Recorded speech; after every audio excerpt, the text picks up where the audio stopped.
We are experts at measuring our world. We track markets, profits, and progress second by second. But our focus has created a blind spot. A $179 trillion blind spot that's hidden in plain sight. Have you ever stopped to think about where everything comes from?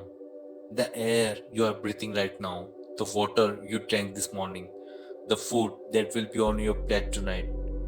For centuries, our economic models have operated under a dangerous oversight, treating the essential benefits we get from nature as free goods.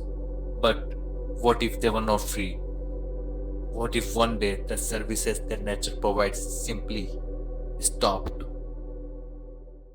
Imagine a world where there are no forests left to purify the air, no wetlands to filter our water, no bees to pollinate our crops. A world where the planet's life support system have collapsed under the weight of our demands. What would that world look like, and what price would we have to pay to survive in it? Welcome to the future. It's not a world without clean air or water. It's a world where those things are no longer services but commodities. After decades of ignoring the value of our natural capital, we finally exhausted it. In this world, giant corporations have stepped in. TEC Incorporation disturbed the polluted air, pumping breathable oxygen into sealed habitat for a price. The same corporation runs massive energy-intensive desalination and filtration plants, making clean water a luxury. They have replaced the services nature once gave us for free with technology that is anything. But this is ultimate consequence of treating nature's gift as externalities. We are forced to pay to replace them. This is not just about our wallets. This engineer world is brutal. A power grid failure doesn't just mean lights go out. It could mean the air in your home becomes unbreathable. A supply chain disruption for filter components could compromise the water supply for millions. We traded a resilient, self-regulating natural system for fragile, expensive, and centrally controlled technological one. This is not just a hypothetical scenario. We are already seeing the devastating consequence of ignoring the value of our ecosystem. Deforestation leads to soil erosion and flooding. Pollution contaminates our water and harms our health. The loss of pollinators threatens our food security. Climate change driven by our disruption of natural carbon cycle unleashes extreme weather events that cause billions in damages and countless lives. This dystopian future is just a thought experiment, but the bill for our inaction is already coming due. The degradation of natural capital isn't far off environmental issue. It's a core economic and social crisis happening right now. The World Economic Forum estimates that $44 trillion of economic value generation, just under half of the world's entire GDP, is moderately or highly dependent on nature and services. That means it's vulnerable to nature's laws. We are systematically liquidating our most valuable long-term assets for short-term gains. And the costs are staggering.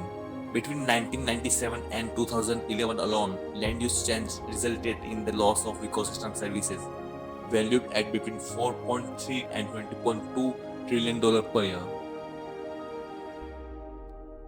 A potential collapse of just three key services, wild pollination, marine fisheries, and timber from native forest, could slash global GDP by an estimated $2.7 trillion annually by 2030.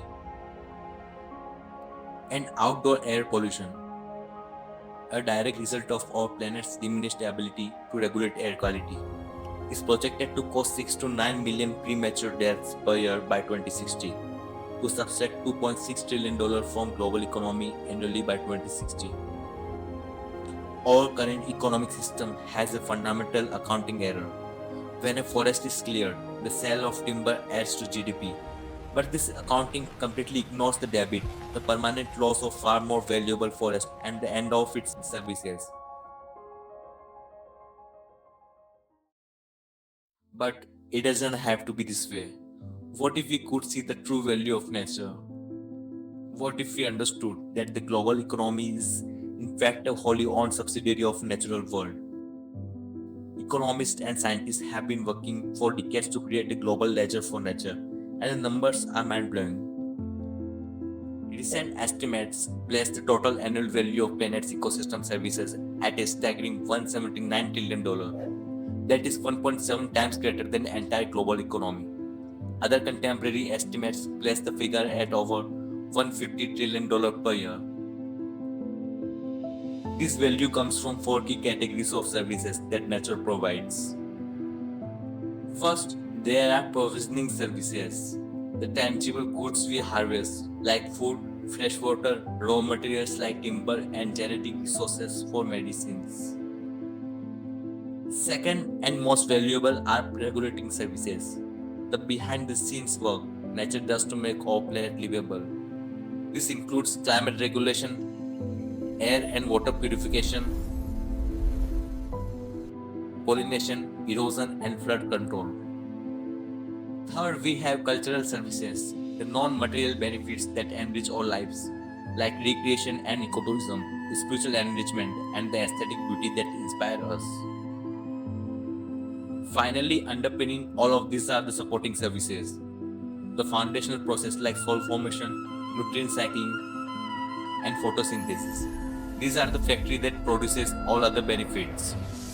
And when we look at that $179 trillion price tag, the breakdown is revealing. Provisioning services, the raw material we often focus on, make up about $18 trillion. But the regulating services, the invisible work of keeping the planet stable, account for $107 trillion, roughly 60% of total value.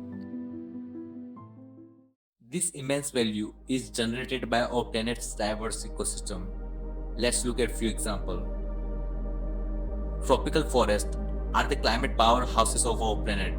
Their ability to sequester carbon is so significant that protecting them could generate tens of trillions of dollars in global climate policy cost saving. Coral reefs, often called rainforests of the sea, provide global services valued at an astonishing $9.9 trillion annually. A huge part of this is coastal protection. They act as natural breakwater, protecting an estimated 150,000 kilometers of shoreline in over 100 countries. In the US alone, this flood protection services is worth over $1.8 billion every year. Next is wetlands, which are nature's kidneys and sponges. They are incredibly efficient at purifying water and absorbing flood water.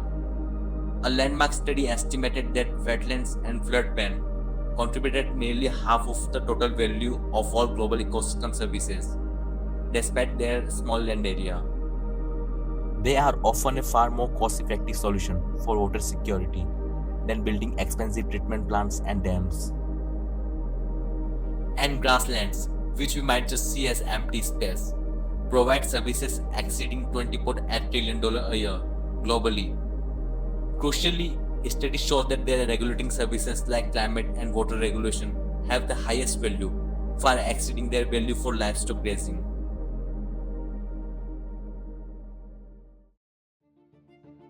So we have numbers, we know the value, but what do we do with this information? The ultimate goal of valuation is not to put a final price tag on nature, but to make its value visible so we can make better decisions. And this is already starting to happen. First, we can supercharge cost-benefit analysis. The classic example is New York City in 90s. Faced with building a multi-billion-dollar water filtration plant, the city instead chose to invest in restoring the natural watershed that supplies water. It was more cost-effective and delivered a host of co-benefits that a concrete plant never could. Second, we can create market for conservation through payment for ecosystem services. The idea is simple: pay landowners to protect their natural assets for the public good. Costa Rica's pioneering national program, for example, pay farmers to protect forests for the services they provide, like watershed protection and carbon sequestration.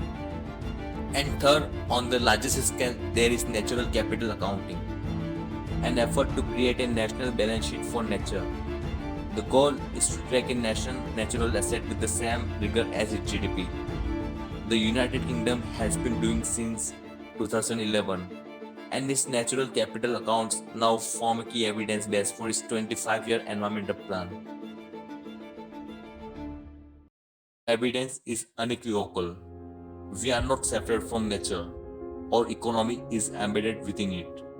Continuing to treat the natural world as free and limitless resources is an act of profound mismanagement that exposes us to systematic risk and escalating cost. We are late. The cost of degradation are already being paid, and they are falling most heavily on world's most vulnerable people. But the analysis also reveals a cause for urgent optimism. The tools and knowledge to value nature and integrate it into our decisions are at hand. The challenge is no longer a lack of understanding, but a lack of will to act at the scale required. The choice is ours. We can continue down a path that leads to fragile, expensive, and inequitable future, where we pay for every breath we take. Or we can embrace a new economic paradigm, one that recognizes that investing in our planet's natural capital is the single most important investment we can make.